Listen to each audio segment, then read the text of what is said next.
Hello friends, welcome to my YouTube channel We the Commerce Students. Today our topic is capital structure. We will talk about capital structure. As we all know that capital structure is the proportion between the various long-term sources of finance in the total capital of the firm. The major sources of long-term finance include proprietors fund and borrowed funds. See, there are two types of long-term finance: proprietors fund and borrowed funds. Proprietors fund we include equity capital, preference capital, reserves and surpluses, and retained earnings. In the borrowing funds we include loan from financial institutions and debentures, etc. As we all know that in the capital structure decision, it is determined as to what should be proportion of each of the above sources of finance in the total capital of the firm. When we say total capital is basically the combination of all the above said funds, whether it is proprietor fund or it is borrowed fund.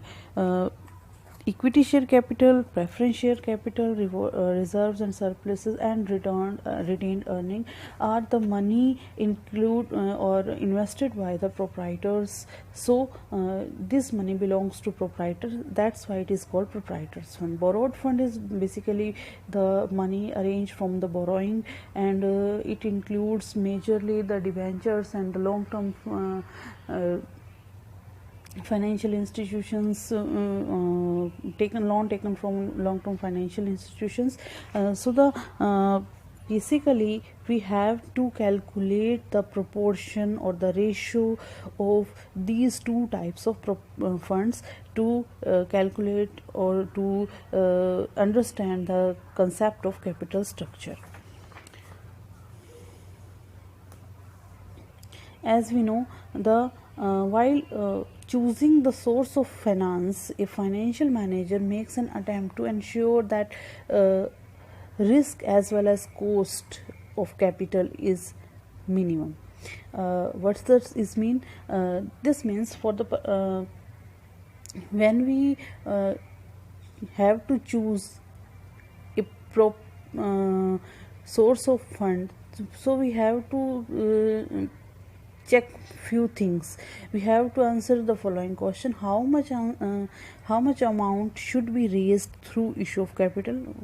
That means that this is a very important issue.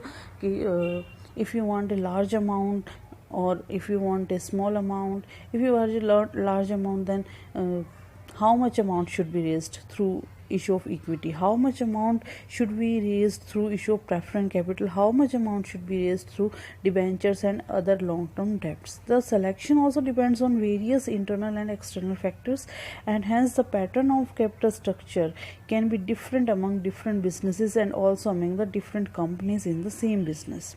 Why it is so?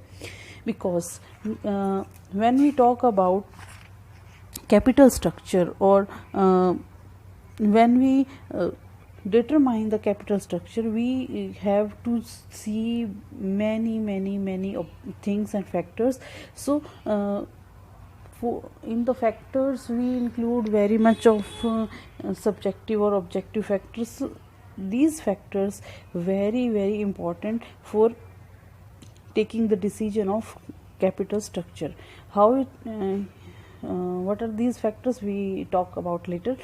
So now we are taking importance of capital structure. Capital structure decision is the one of the strategic decisions taken by the financial management. Capital structure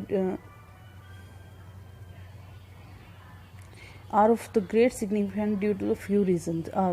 There are some reasons. Capital structure determines the risk assumed by the firm.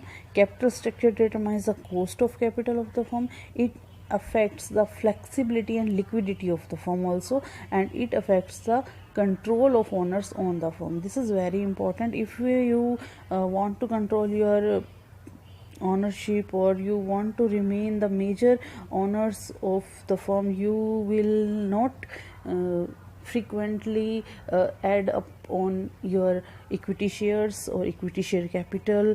The proprietors fund should not be raised very much when you want to control over the ownership of the firm.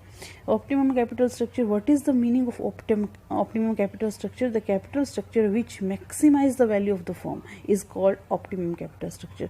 See, there are two things.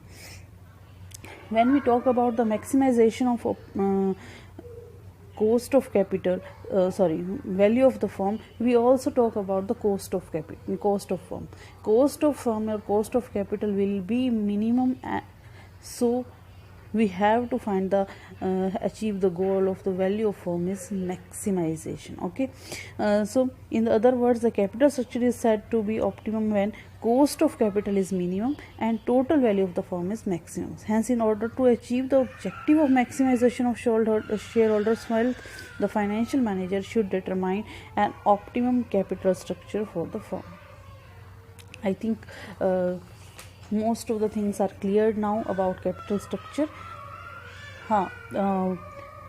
One main thing we have left before, the features or characteristics of a sound capital structure. There are so many factors which affect the decisions regarding to optimum capital structure. The first one is simplicity. The capital structure should be simple so far as possible. Simplicity means that in addition to equity and preference capital, the minimum type of long-term securities should be issued. Initially, only equity and preference shares should be issued, and debt instruments should be issued at the later stage when as a company we are able to pay the you can say the fixed amount of charges to be paid on the debentures annually or monthly. Flexibility, minimum risk, minimum cost of capital, sufficient liquidity, maximum profitability, retained earning, avoidance of unnecessary restrictions and legal requirements are some of the other points which are to be taken care of. Thank you.